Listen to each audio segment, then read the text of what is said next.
All right everyone, नमस्कार। एक बार फिर से आप सभी का स्वागत है। जितने भी साथी मेरे साथ जुड़े हुए हैं आज की हमारी DSSP PRT की शानदार सी क्लास में। दोस्तों आप लोगों ने कहीं से भी साइकोलॉजी पढ़ी हो, मुझे इस बात से फ़र्क नहीं पड़ता, लेकिन जो आज साइकोलॉजी आप पढ़ोगे या फिर जो आज से आप साइकोलॉजी सीखोगे जो DSSP के एग्जामिनेशन के लिए, वो काफ़ी इंटरेक्टिव रहेगी। इंटरेक्टिव होने के साथ साथ वो काफ़ी मोटिवेशनल रहेगी। ये साइकोलॉजी में जो पढ़ाने जा रहा हूं आप लोगों को, वो एक से ज़्यादा एग्जामिनेशन आपके पास कराएगी, इस बात की मेरी गारंटी है। अगर आप मेरी साइकोलॉजी के सारे लेक्चर्स देख लेते हैं, पूरे लेक्चर्स देख लेते हैं स्टार्टिंग टू एंड, मैं कह रहा हूँ DSSP तो बहुत छोटी बात है, आप नेट का एग्जामिनेशन भी पास करके आओगे। इतनी बेहतरीन क्लासेस मैं आप लोगों को यहाँ पे प्रोवाइड करूंगा, चाहे वो फिलॉसफी हो, चाहे वो साइकोलॉजी हो, चाहे वो टीचिंग मेथडोलॉजी हो, और चाहे वो NIOS में हेल्थ एंड एजुकेशन के अलग से दिए गए चैप्टर्स हो। मैं कुछ भी यहाँ पर नहीं छोड़ूंगा, ताकि 1% भी हम रिस्क नहीं लेंगे इस सब मामलों में। अपना हालचाल लिखिए एक बार कमेंट सेक्शन में, क्या आप सब लोग सब बढ़िया हैं, बेहतरीन है। क्या ये क्लास 2 स्टार्ट करी जाए साइकोलॉजी की? और देखिए मैं आपको बाकायदा दिखाऊंगा कि किस तरीके के क्वेश्चंस यहाँ से आते हैं, पेपर में किस तरीके के क्वेश्चंस बनते हैं, और आप लोगों को किस तरीके के क्वेश्चंस को पढ़ना है, अपनी रीडिंग एबिलिटी कैसे बढ़ानी है, उन सब चीज़ों पे फोकस करेंगे। साथ ही दोस्तों मेरी एक छोटी सी रिकमेंडेशन आप लोगों से है कि मैं कुछ इसके साथ में कुछ असिस्टिव कंटेंट का मतलब होता है यही, जैसे मान के चलो मैंने कुछ डेटा पढ़ाया आपको, है ना, ये डेटा मैं पढ़ा रहा हूँ आप लोगों को, जैसे साइकोलॉजी अलग अलग डेफिनेशंस है ना, इनको तो मैं यहाँ पर एक एक करके समझाऊंगा। लेकिन होगा क्या, क्योंकि आप लोगों के पास ऐसा भी हो सकता है कि कई बार क्या होता है ना, जब एंड टाइम पे हम पहुंच जाते हैं अपनी तैयारी के, जब एंड टाइम पे पहुंच जाते हैं तैयारी के, तो हमारे पास टाइम कम होता है। तो छोटी छोटी शीट्स मैंने बनाई हैं। शीट्स मतलब जैसे यहाँ पे जो डेफिनेशंस कराऊंगा साइकोलॉजी की, उनको एक टेबुलर फॉर्म में आपको मैंने दे दिया है ना, वो पहले अटैच कर दिया इस क्लास के नीचे। तो प्लीज उन्हें प्रिंट जरूर करा लेना, एक अगर कहीं हो तो इकट्ठी करके 10-12 जब इकट्ठी हो जाए तो प्रिंट करा के ले आना, और अपने नोट्स में ऐड करते चले जाना, जो भी नोट्स तुम खुद से बनाओ। फोकस यही रखना कि कुछ ना कुछ सेल्फ स्टडी के नोट्स जरूर खुद के साथ बनाते चलना क्लास के साथ साथ। मेरी रिक्वेस्ट है आप लोगों से, हालांकि मैं क्लास की PPT तो दूंगा ही, लेकिन फिर भी अपनी लैंग्वेज में कि आपको जो सर ने समझाया वो क्या समझ में आया, वो जरूर अपने साथ नोट्स बनाते हुए चलना, क्योंकि वो रिवीजन के टाइम पे बहुत फास्ट हमारी मदद करते हैं। जब हमारा रिवीजन का टाइम आता है तो उसमें हमारी अच्छी खासी हेल्प हो जाती है उस स्पेसिफिक चीज से। तो बिना किसी देरी के शुरुआत करते हैं आज हम साइकोलॉजी को दोस्तों, ठीक है। तो आप लोग रेडी हैं सभी लोग? यस रेडी है, एवरीबडी इज रेडी, एकदम बेहतरीन तरीके से रेडी हैं। चलो दोस्तों, साइकोलॉजी जो वर्ड है इसका मतलब क्या है पहले तो ये समझिए। 2 वर्ड से मिलकर बना है, और ये 2 वर्ड लैटिन वर्ड नहीं है। जनरली लोग ये गलत आंसर करके आते हैं पेपर में। अभी रिसेंट में RRB का भी पेपर हुआ था और उसमें ये क्वेश्चन पूछा गया था कि जो साइकोलॉजी है वो 2 किन वर्ड से मिलकर बना हुआ है। लोग जनरली लैटिन लगा के आते हैं, बट याद रखिएगा साइकोलॉजी जो वर्ड है वो 2 ग्रीक वर्डों से मिलकर बना हुआ है। कैसे वर्ड से मिलकर बना हुआ है? ग्रीक वर्ड से मिलकर बना हुआ है। कौन से हैं 2 वर्ड्स?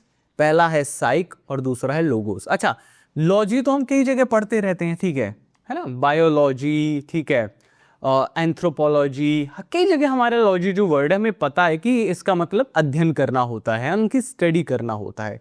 लेकिन साइक का मतलब क्या है? साइक का मतलब है दोस्तों सोल या माइंड। सोल या माइंड। अब देखो मेरी बात ध्यान से समझना, ये ऐसा क्यों है सर, सोल और माइंड 2 अलग अलग मतलब निकल कर आ रहे हैं हमारे? ऐसा कैसे पॉसिबल है? ऐसा तो पॉसिबल ही नहीं हो सकता ना कि हमारे 2 अलग अलग वर्ड निकल कर आए, एक ही चीज के 2 मतलब निकल कर आए।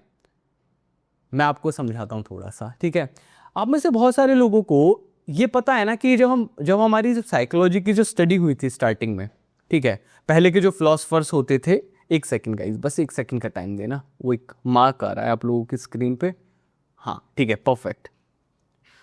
तो एक ऐसा टाइम था जब प्लेटो ने, अरिस्टोटल ने पहली बार साइकोलॉजी या फिर एक तरीके से साइक को पढ़ने की कोशिश करी, तो उन्होंने साइक को आत्मा के रूप में देखा। अब मैं इसको कैसे समझा सकता हूं आप लोगों को?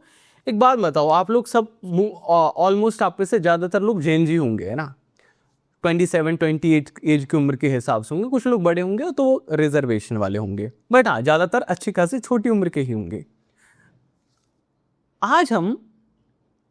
आज आपके सामने कोई आत्मा की बात करता है, ठीक है, कि आत्मा होती है, भूत प्रेत होते हैं, आत्माएं होती है।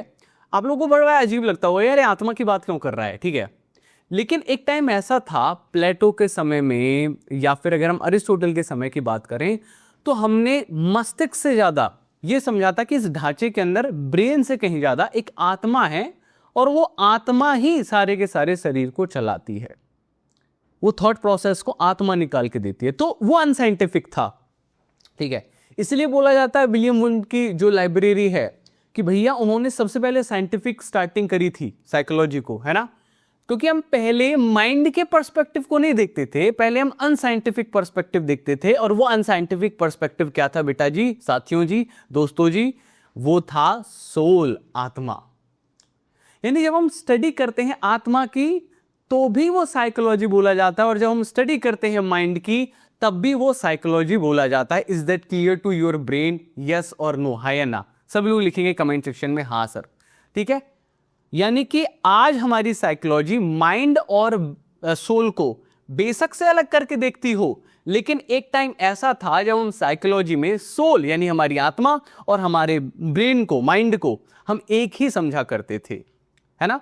आपकी डेली क्लास हुआ करेगी गाइस, ठीक है। मंडे टू फ्राइडे आपकी डेली क्लास होगी, याद रखिएगा, टाइम टेबल बना लीजिएगा अब, है ना। रोजाना 3 बजे मुझे आप सब लोग यहाँ मिलने चाहिए, रोजाना दोपहर 3 बजे डेली का टाइमिंग है, मंडे टू फ्राइडे, ठीक है। लिख लीजिएगा Monday to Friday daily 3 PM, ठीक। ये आप लोगों का टाइम टेबल बन गया है। अब आपको डेली 3 PM पर डेली क्लास यहाँ पर मिलेगी, और ये जब तक मिलेगी, जब तक कहते हैं ना आदिकाल तक, जब तक पेपर नहीं होगा ठीक।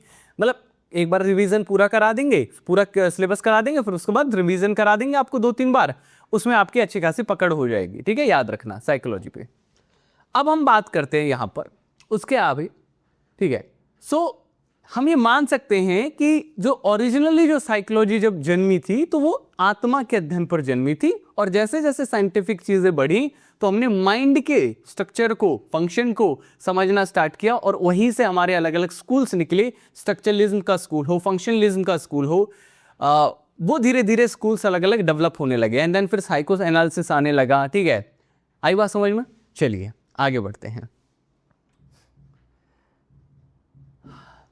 ये साइकोलॉजी स्टार्ट कैसे हुई थी, हिस्ट्री में जाते हैं थोड़ा सा, ये बहुत जरूरी है। किसी भी चीज के प्रेजेंट को समझना हो कि हम कहां तक पहुंचे, तो हमें जानना होगा हमने शुरुआत कहां से की है। आज तो हम ब्रेन में, है ना, ECG वगैरह लगा के पता लगा लेते हैं ना बेटा कि ब्रेन में सही, EEG माफ कीजिएगा, ECG हार्ट का होता है, EEG, है ना। EEG लगा के हम पता लगा लेते हैं कि इलेक्ट्रिकल सिग्नल सही से काम कर रहे नहीं कर रहे। और अब तो न्यूरो चिप भी आ गई हैं, आपको पता होगा टेस्ला ने न्यूरो चिप, जो टेस्ला का मालिक है, उन्होंने न्यूरो चिप डेवलप करी है कि आपके ब्रेन में चिप डाल देंगे और उसी से आपके हार्मोन्स को, आपकी हंसी को, खुशी को, आपके ब्रेन के केमिकल्स को कंट्रोल कर सकते हैं। सोचो, राइट। लेकिन हमें ये समझना होगा कि इसकी शुरुआत कहाँ से हुई, ताकि हमें आज हम कहाँ पहुंचे पता चल सके, हम हैं कहाँ पर वो पता चल सके।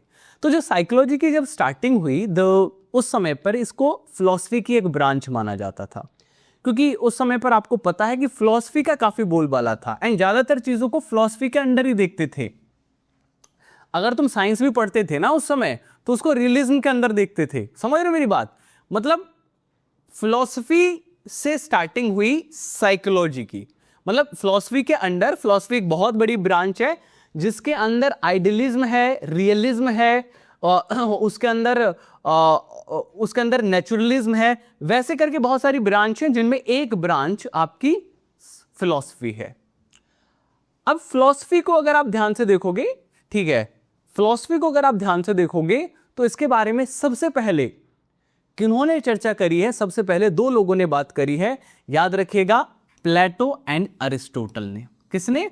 प्लेटो एंड अरिस्टोटल ने बात करी है। अब मैं थोड़ा सा दिखा देना चाहता हूं, रेफर टू नेक्स्ट स्लाइड इसलिए डाल दिया है ताकि आप जब स्लाइड डाउनलोड करें तो आप भी पढ़ पाएं उसके बारे में डिटेल में। तो thinkers like Plato and Aristotle, इन्होंने, ये जो दार्शनिक थे, दार्शनिक कौन होता है बेटा? जो दर्शन दिखाता है। दर्शन मतलब आगे का रास्ता दिखाता है। मैं तुम्हें आज मान के चलो आगे का रास्ता दिखाऊं DSSB का, तो तुम्हारे लिए मैं दार्शनिक हो गया। मेरी बात समझ रहे हैं दोस्तों, है ना? दार्शनिक कौन होता है? जो हमें आगे का रास्ता दिखाता है, हमारी फ्यूचर के लिए हमें मोटिवेट करता, बताता है, ठीक है। तो वो दार्शनिक थे, दर्शन निकाला करते थे अलग अलग तरीके के। तो अलग अलग तरीके के दर्शन को जो है वो अलग अलग जो गोल्स तक लेके जाया करते थे। कोई मन की शांति को लेके जाता था, कोई तन की शांति को लेके जाता था, कोई धन की शांति को लेके जाता था। ठीक है, चलिए थोड़ा प्लेटो और अरिस्टोटल के बारे में जान लेते हैं कि आखिरकार इन्होंने कहाँ चर्चा करी आत्मा की, है ना, कहाँ इन्होंने चर्चा करी आत्मा की।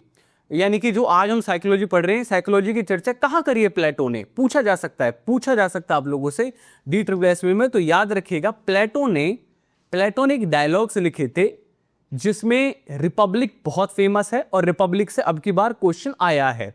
ठीक है, और रिपब्लिक पूछा गया है कई बार अलग अलग जगह पर, लेकिन फैडो आपको याद रखना है। तो ये दोनों चर्चा करते हैं आत्मा और उसकी अमरता पर, कि आत्मा किस तरीके से काम करती है, बेसिकली आत्मा है क्या और वो अमर है। सोचो, प्लेटो उस समय पर, बहुत पुराने समय पर प्लेटो ये लिख रहे हैं कि जो आत्मा है वो अमर है, और आत्मा काम कैसे करती है। बात आत्मा की हो रही है ना, यस और नो, कमेंट सेक्शन में बताएंगे सभी लोग। बात आत्मा की हो रही है ना, और अगर आत्मा की बात हो रही है मेरे दोस्त, अगर हम आत्मा की बात कर रहे हैं, उसकी अमरता की बात कर रहे हैं, तो हम साइकोलॉजी की बात कर रहे हैं। तो यानी कि फैडो और रिपब्लिक में पहली बार प्लेटो साहब ने ये डायलॉग्स किए या फिर इनके बारे में डिस्कशन किया। करेक्ट, सबको दिमाग में आया, सबके समझ में आया। एक बार सभी लोग लिखेंगे यस सर, हाँ सर, कमेंट सेक्शन में एक बार। ठीक है, उसके अलावा अरिस्टोटल क्या कहते हैं। अरिस्टोटल ने एक बुक लिखी जिसका नाम था De Anima, on the soul, आत्मा के ऊपर, है ना। तो डी एनिमा जो नाम है, ये याद रखिएगा, बहुत इंपॉर्टेंट है गाइस, वेरी इंपॉर्टेंट है। अगर आप DSSB की तैयारी कर रहे हैं, अगर आप किसी भी और एग्जामिनेशन की तैयारी कर रहे हैं, आपके लिए ये बहुत ज्यादा महत्वपूर्ण है कि कौन सी किताब ऐसी है अरिस्टोटल की, क्योंकि हम लोग इन्हीं को सबसे पहले फिलॉसफी में फाउंडर्स मानते हैं। सुकरात के शिष्य हुए प्लेटो, प्लेटो के शिष्य हुए अरिस्टोटल। सुकरात सोक्रेटियन विधि की बात करते हैं, प्लेटो ने आपका आइडियलिज्म दिया, फिर आए हमारे भाई साहब अरिस्टोटल साहब, कहते हैं कि रियलिज्म पे बात करेंगे, जो सच में है वो उस पे बात करेंगे। खैर, और इन्हीं की वजह से आज हम साइंटिफिक स्टडी कर पा रहे हैं, जो हम साइकोलॉजी की साइंटिफिक स्टडी कर पा रहे हैं, just because of this person Aristotle, right, याद रखना। क्योंकि इन्होंने ही, विलियम वुंट और बाकी की साइंस तो बाद में निकली ना, उससे पहले लैब वेब का कंसेप्ट ही नहीं था, सब आत्मा फिलॉसफी, आत्मा की बात होती थी उससे पहले, है ना। तो अरिस्टोटल की जो किताब है डी एनिमा, उसमें उन्होंने पहली बार मन और आत्मा और उनके सिद्धांत की चर्चा की। क्या ये बात सबको, मेरी बात ध्यान से समझ में आई? सब यस सर लिखेंगे, बहुत बढ़िया। ठीक है सर, फिलोसफर्स मतलब मैं मेंटर्स बोल सकता हूं। हाँ राज, जो फिलोसफर्स होते थे वो मेंटरशिप का भी काम एक तरीके से करते थे, उनकी जो नॉलेज होती थी, है ना, तो आप बोल सकते हो, ऐसी कोई दिक्कत की बात नहीं है। चलिए अब आगे बढ़ते हैं हम लोग। ठीक है, तो क्वेश्चन डिस्कस कर लेते हैं। अब इसमें पीजीटी पर एक क्वेश्चन आया हुआ है, देखिए, which of the following dialogues Plato discusses the immortality of the soul. बताओ, प्लेटो का कौन सा सिद्धांत आत्मा की अमरता पर चर्चा करता है? फेडो, डी एनिमा, निकेमियन एथिक्स या पॉलिटिक्स? दोस्तों जितना भी समझाया उतना समझ में आई मेरी बात? देखो, किसी भी स्टूडेंट को, तुम लोग पढ़ रहे हो, है ना, पढ़ने के समय में कभी भी कोई भी डाउट आए, मन में उत्सुकता हो, किसी भी तरीके की उत्सुकता हो, मैं बैठा हूं शांत करने के लिए साइकोलॉजी में। ठीक है, टीचिंग मेथोडोलॉजी में किसी भी तरीके की उत्सुकता हो, बिल्कुल शांत की जाएगी आप लोग की। ठीक है, टेंशन मत लेना 1% भी। बहुत बढ़िया, correct answer option number A इसका करेक्ट आंसर है, फेडो। वेरी गुड, बहुत बढ़िया। क्योंकि डी एनिमा हमें पता है ना, डी एनिमा किसने लिखी है? अरिस्टोटल साहब ने लिखी है। Is that clear to our? Yes, हाँ या ना, बताइए फटाफट से, एकदम क्लियर है आप लोगों के दिमाग में?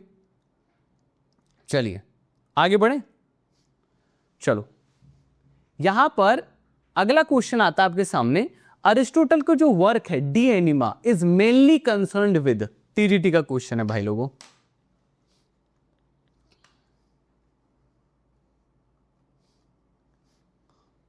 देखो, एक चीज मैं तुम्हें बता रहा हूं, सब लोगों को, भाई लोगों, ध्यान से सुनो मेरी बात। मेरे साथ मेहनत कर लोगे, 6 महीने मेहनत कर लोगे, ठीक है, मेरे साथ 6 महीने मेहनत कर ली ना तुम लोगों ने, तुम्हारी साइकोलॉजी अगर यहाँ है ना बेस पे, यहाँ लेके जाऊंगा उसे नेक्स्ट लेवल। बस मेरे साथ लगे रहो, मेहनत करते रहो फोकस के साथ।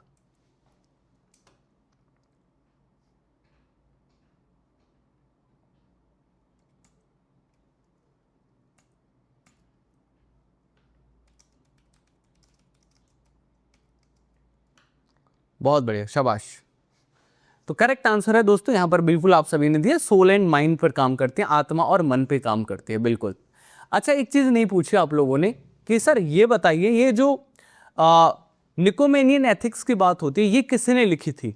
पूछा जा सकता है आप लोगों से निकोमेनियन एथिक्स, बिकॉज एथिक्स भी आपकी साइकोलॉजी के पार्ट होते हैं, ठीक है, याद रखिएगा। मॉरलिटी आपकी साइकोलॉजी का पार्ट होती है, ये अरिस्टोटल ने लिखी थी, ठीक है, याद रखिएगा।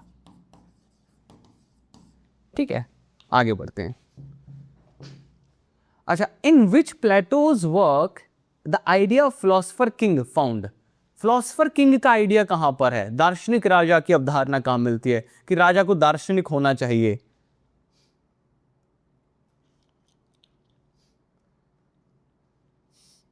बहुत बढ़िया।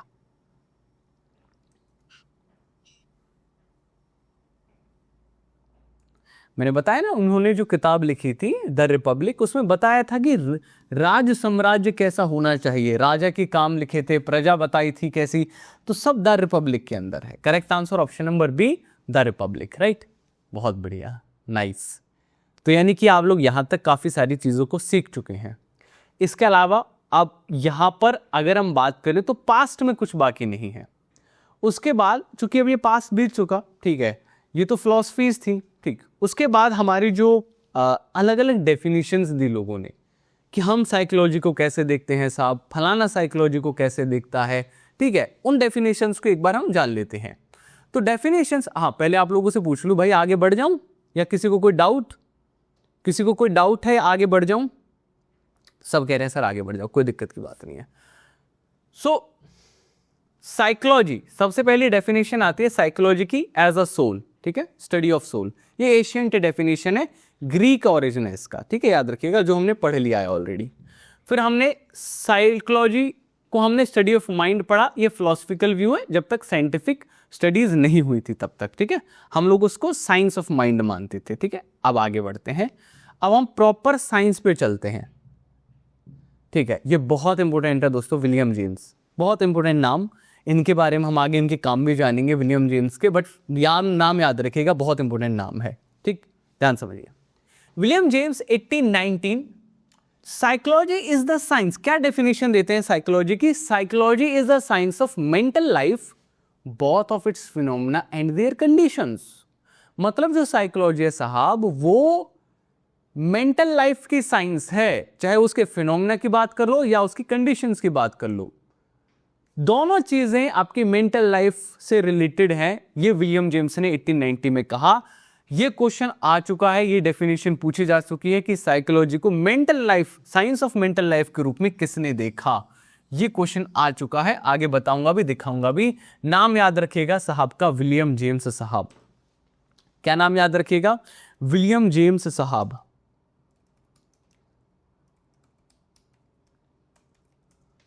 ठीक है, चलिए अब विलियम जेम्स साहब को आगे भी और एक चीज के लिए और हम पढ़ेंगे। बताओ किसके लिए पढ़ेंगे? हम फंक्शनलिज्म के लिए पढ़ेंगे, ठीक है, इनको हम फंक्शनलिज्म के लिए भी पढ़ेंगे, याद रखिएगा। आगे जानेंगे कि ये फंक्शनलिज्म क्या है, लेकिन इसके लिए पढ़ेंगे।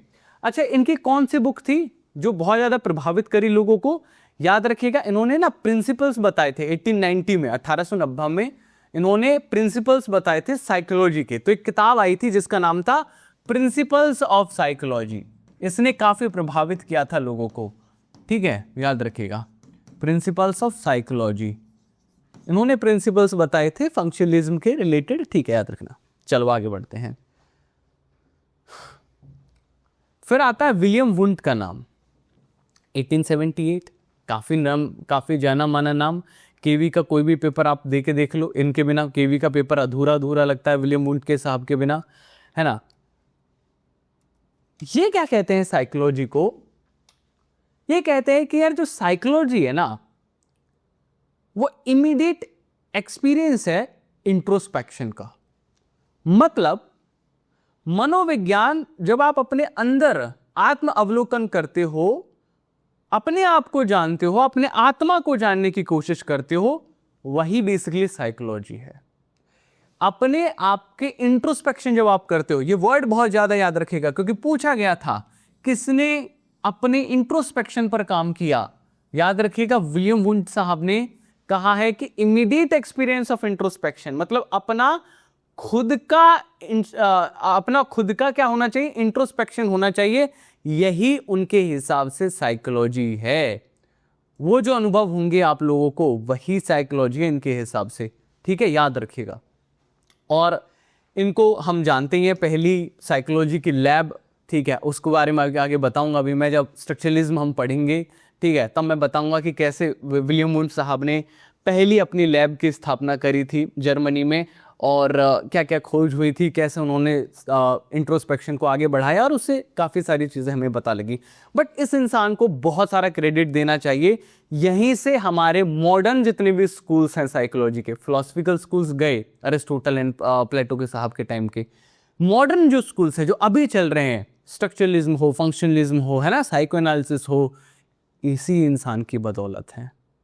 आई बात समझ में? कितने लोगों को मेरी बात समझ में आई? यस सर लिखेंगे कमेंट सेक्शन में, फटाफट से कमेंट सेक्शन में यस सर लिखेंगे, ये सर एकदम समझ में आई, ठीक है।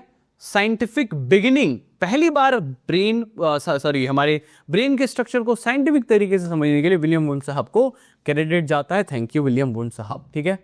फिर आते हैं जेबी वॉटसन साहब, बिहेवियरिज्म से काफी रिलेटेड, और आगे हम जब बिहेवियरिज्म की चर्चा करेंगे तब हम इनकी बात को पूरा जानेंगे बहुत अच्छे तरीके से, ठीक है। तो एक सेकंड गाइस, कॉल ने डिस्टर्ब कर दिया सारा माहौल, चलो ठीक है।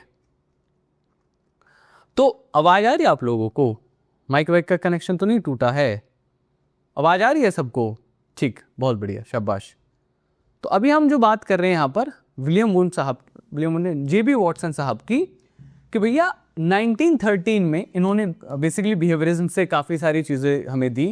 इनका काम था कि मनोविज्ञान जो है, इनका कहना था कि जो मनोविज्ञान है वो व्यवहार का विज्ञान है, कि किस तरीके से व्यवहार हमारे प्रभावित होते हैं अलग अलग तरीके के, ठीक है, वो मनोविज्ञान है। मतलब जब हम अपने व्यवहार को जानते हैं, सो इन्होंने सोल और माइंड के कॉन्सेप्ट को ही रिजेक्ट कर दिया था, याद रखिएगा। इन्होंने सोल और माइंड के कॉन्सेप्ट को रिजेक्ट कर दिया था। जो भी अभी तक फिलोसफिकल व्यूज चल रहे थे, एक तरीके से जेबी वॉटसन ने कहा कि भैया बिहेवियरिज्म को मानेंगे, और यकीन मानिए दोस्तों, इनके बाद लाइन लग गई बिहेवियर को समझने वालों की, ठीक है, चाहे वो आपके स्किनर साहब रहे हो, चाहे वो पावलोव साहब रहे हो, इन्हीं की वजह से, इन्हीं के बाद से वो लाइन लग गई, जो समझने लगे लोग कि क्या बिहेवियर है, किस तरीके से बिहेवियर काम करता है ना। तो बिहेवियरिज्म जो भी आप पढ़ेंगे आगे स्कूल्स ऑफ साइकोलॉजी में, बिहेवियरिज्म, वो इन्हीं की बदौलत, वॉटसन साहब की बदौलत। क्रू एंड क्रू, ठीक है, साइकोलॉजी में अलग अलग लेवल पर इनका योगदान रहा है, अलग अलग जगह पर इनका योगदान रहा है। लेकिन साइकोलॉजी की जो डेफिनेशन क्रू एंड क्रू देते हैं, वो कहते हैं it's a relationship between human and behaviour. इंसान किस तरीके से बिहेवियर करता है, उन दोनों का रिलेशनशिप है, उसकी स्टडी है। आप बिहेवियर और ह्यूमन के रिलेशनशिप को जब पढ़ते हैं, वही साइकोलॉजी है। क्वेश्चन अभी की अभी आप जाके चेक करिएगा, KVS PRT 2023 का क्वेश्चन पेपर आपको वहां पर पूछा जाएगा, याद रखिएगा, है ना। समझ में आई मेरी बात? ठीक है सर, विलियम वुंड की इस बुक का क्या नाम है? हाँ बेटा, जो विलियम वुंड साहब हैं, इन्होंने जो अपनी किताब लिखी थी जिसका नाम था प्रिंसिपल्स ऑफ फिजियोलॉजिकल साइकोलॉजी, ठीक है, याद रखिएगा। ये फिजियोलॉजिकल साइकोलॉजी क्यों? क्योंकि वो बात करते थे बेसिकली फिजियोलॉजिकल एस्पेक्ट पे, ठीक है।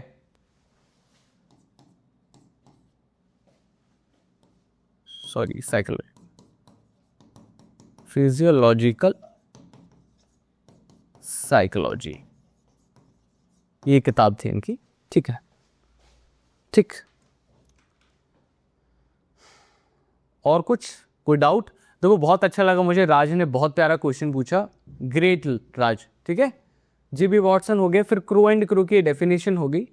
अच्छा, कोफ का 3K आप सभी जानते हैं, 3K बहुत ज़्यादा रिलेटेड हैं गेस्टाल्टिज्म से। गेस्टाल्टिज्म क्या है ये हम पढ़ाएंगे, आगे बताएंगे आपको अगली क्लास में, जो भी हमारी नेक्स्ट क्लास होगी। लेकिन कुर्टकोफ का, मैक्सिमम वर्दमियर साहब और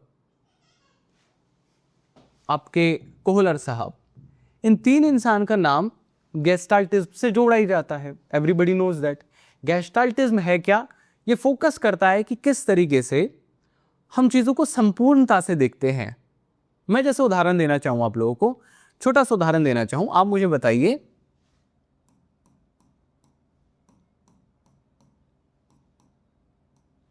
यहां पर कैसी शेप बनी हुई है, क्या शेप बनी हुई है यहां पर, बताइए फटाफट सभी लोग, जितने भी स्टूडेंट्स हैं यहां पर बताइए कैसी शेप बनी हुई है यहां पर, बताओ फटाफट से,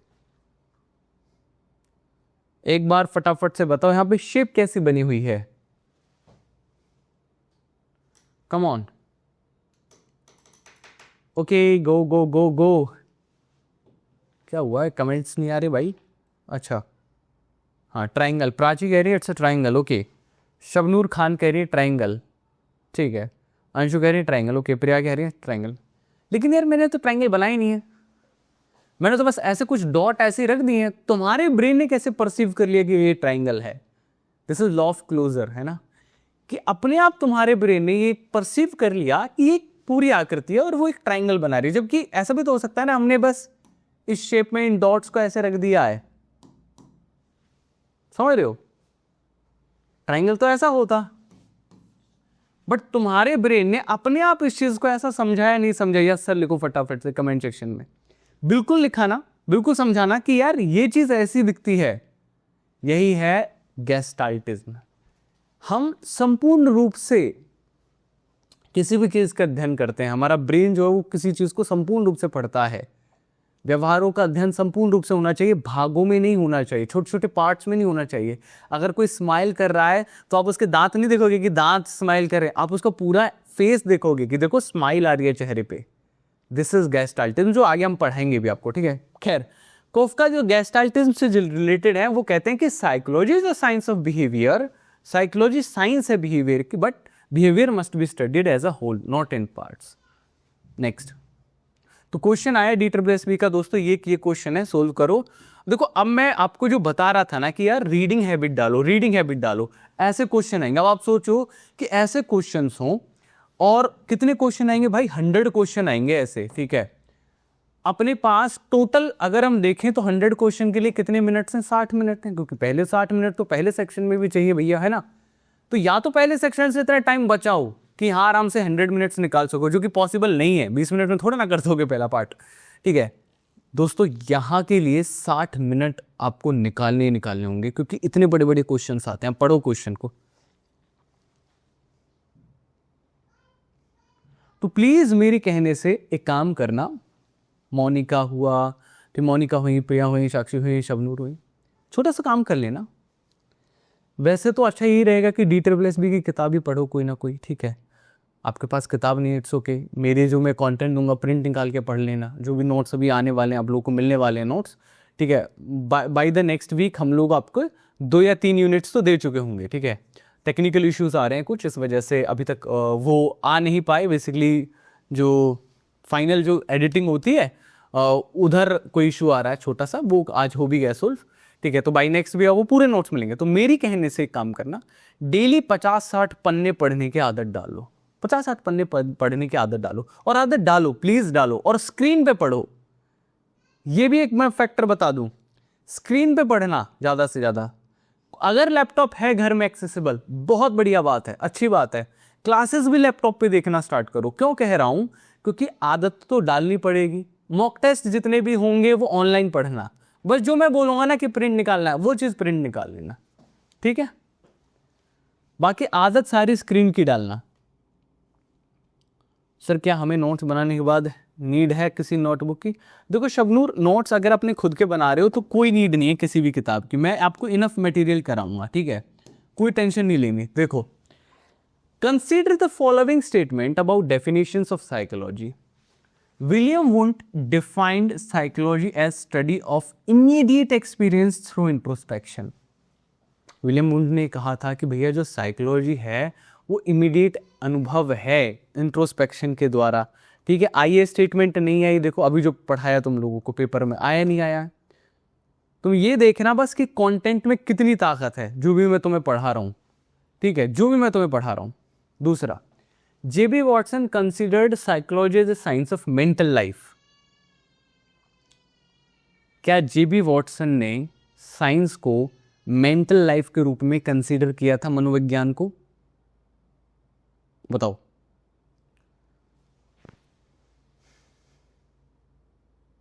पूरा पढ़ो एकदम क्वेश्चन को।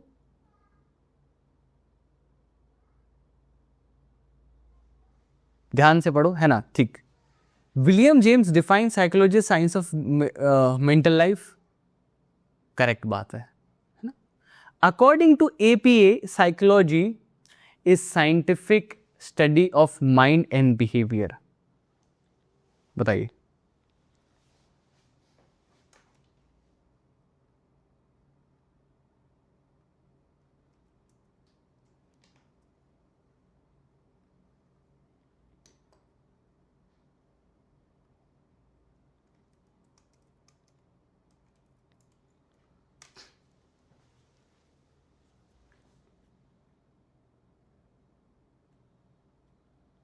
बताओ।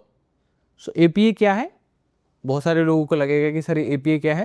देखो, एपीए अमेरिकन साइकोलॉजिकल एसोसिएशन, ठीक है? अमेरिका में बहुत सारे साइकोलॉजिस्ट ने मिलकर एक एसोसिएशन बनाया था जिसको हम बोलते हैं एपीए। 1892 में इसकी बेसिकली स्थापना जो की थी वो स्टैनली हॉल साहब ने की थी, ठीक है? पूछा जा सकता है आप लोगों से, ये भी स्टैनली हॉल साहब ने करी थी,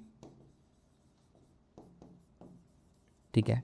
बात ये भी सही है, बात ये भी सही है, बात ये भी सही है, क्योंकि हमें पता है जेबी वॉटसन ने नहीं कहा था, ये विलियम जेम्स साहब ने कहा था। तो स्टेटमेंट 2 गलत है। क्या 1, 3 और 4 ऑप्शन में है? ऑप्शन नंबर बी पे है। करेक्ट आंसर हो जाएगा ऑप्शन नंबर बी। ऐसे आप लोगों को क्वेश्चन जो है वो सोल्व करना है। आई बात समझ में? अगला क्वेश्चन देखो, ठीक है? कंसीडर द फॉलोइंग स्टेटमेंट्स, ध्यान से देखिए।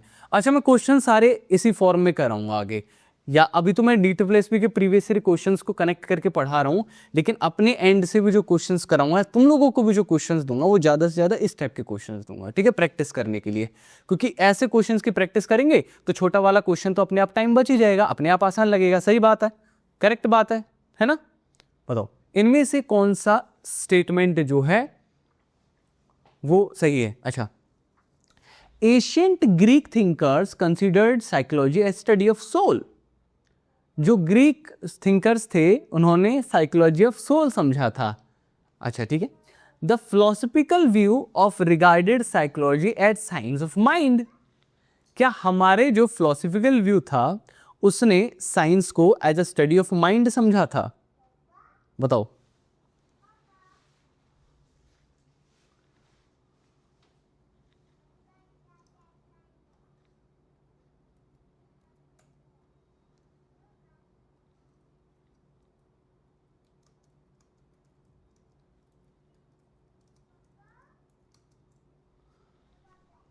बिल्कुल सही बात है सर।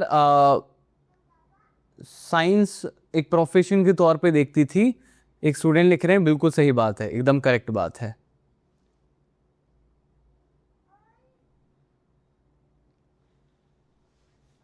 देखो, ध्यान से देखो,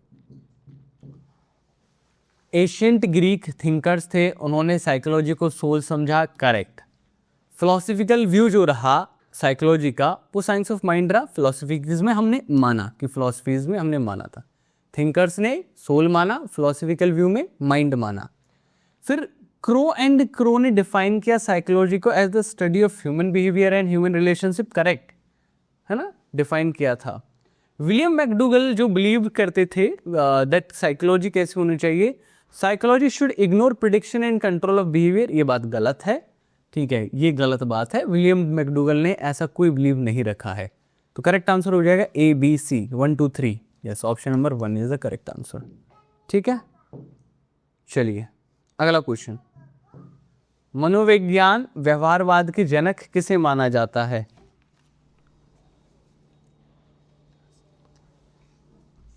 चलिए बताइए, मनोविज्ञान में व्यवहारवाद के जनक किसे माना जाता है? विलियम वुंड साहब को, विलियम जेम्स साहब को, जेबी वॉटसन साहब को, विलियम मैकडूगल साहब को? करेक्ट आंसर है दोस्तों जेबी वॉटसन साहब को। व्यवहारवाद पता है सबको, ठीक है? नेक्स्ट, मनोवैज्ञानिक को आत्म अवलोकन द्वारा तत्कालिक अनुभव का अध्ययन किसी ने माना? इंट्रोस्पेक्शन पर किसने फोकस किया? ध्यान से देखिएगा, यहाँ पर ये वर्ड्स बहुत जरूरी है, मैंने पहले भी मार्क किए हैं वर्ड्स, ठीक है। इमीडिएट एक्सपीरियंस थ्रू इंट्रोस्पेक्शन, ये वर्ड्स पे बहुत फोकस रखिएगा।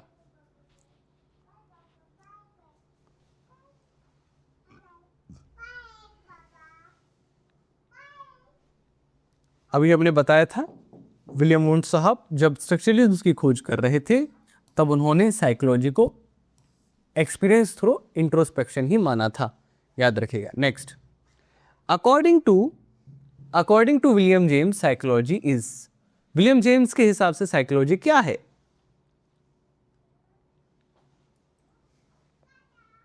बताओ। हमारी अभी स्टेटमेंट आई थी, याद होगा बीच में, जो स्टेटमेंट सही भी थी, राइट, अभी और एक स्टेटमेंट उसी के बारे में गलत दे रखी थी। ये मेंटल लाइफ पे फोकस करते थे, किस पे फोकस करते थे? As a mental life, science of mental life पे, ठीक है, विलियम जेम्स साहब। और ये मैंने पहले ही बता दिया है, ये पॉइंट्स याद रखना जब पेपर में आएंगे, ठीक है, तो आपको बहुत हेल्प करेंगे, ठीक है, याद रखना। नेक्स्ट,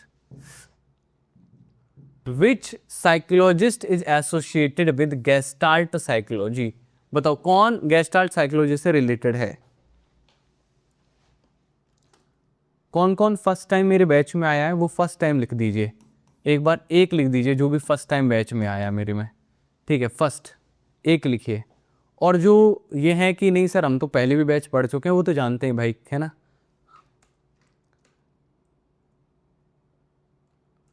ठीक है, तो मैंने आपको बताया था 3K, ठीक है, 3 केस बताए थे कुर्टकोफ का, ठीक है। उसके अलावा आप लोगों को बताया था मैंने मैक्स वर्दमियर, ये 3K में नहीं आता लेकिन ही वॉज द फाउंडर, और कोहलर साहब। अब वो तीसरा के कौन है?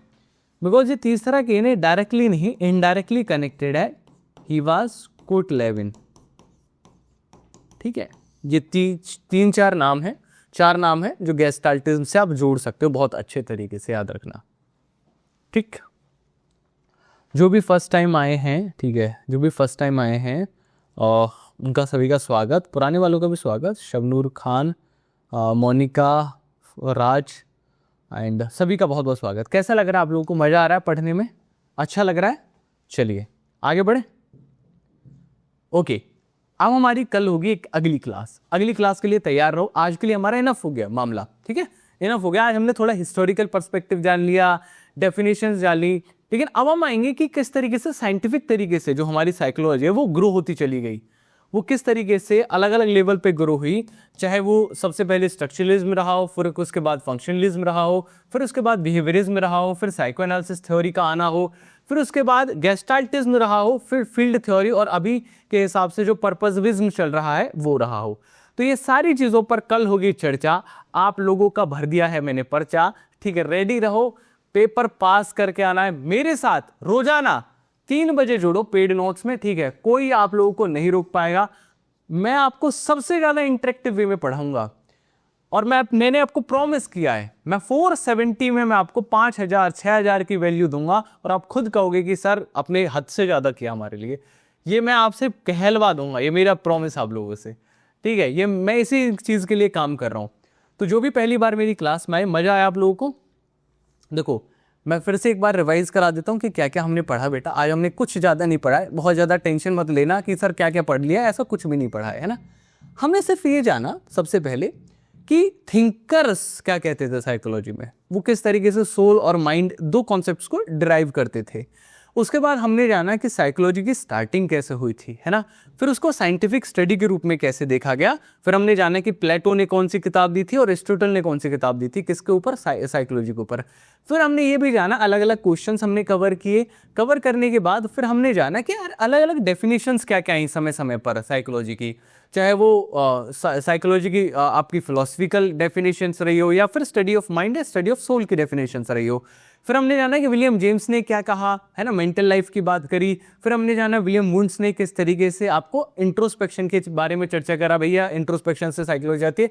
वाटसन साहब का बिहेवियरिज्म वाला रहे, क्रो एंड क्रो का हमारे रिलेशनशिप्स रहे, बिहेवियर और ह्यूमन का, कोफका का किस तरीके से गेस्टाल्ट साइकोलॉजी के रूप में उन्होंने बिहेवियर को देखा, एंड देन फिर हमने कुछ अच्छे खासे इस पर क्वेश्चंस किए, और इससे हमारा पूरा हो गया आज का टॉपिक। कल क्या पढ़ेंगे, रेडी रहना। ये थोड़ा सा अगर आप लोगों को पढ़ के आना है तो पढ़ के आ सकते हो, और कल फिर 3 PM पर आप लोग आइए, ठीक है, 3 PM पर आइए, कल आप लोगों से रिक्वेस्ट है 3 PM पर, ठीक है। चलिए लेट्स मीट। और जीए की क्लासेस भी आपकी अभी स्टार्ट हो रही हैं, ठीक है। मनीष सर अभी बेसिकली हम लोग अपना कंटेंट थोड़ा सा अपग्रेड कर रहे थे, और वो चीज़ें आप लोगों को दिखेंगे भी अभी, ठीक है, नेक्स्ट लेवल का कंटेंट, ठीक है। Thank you so much, bye bye, take care, thank you everyone.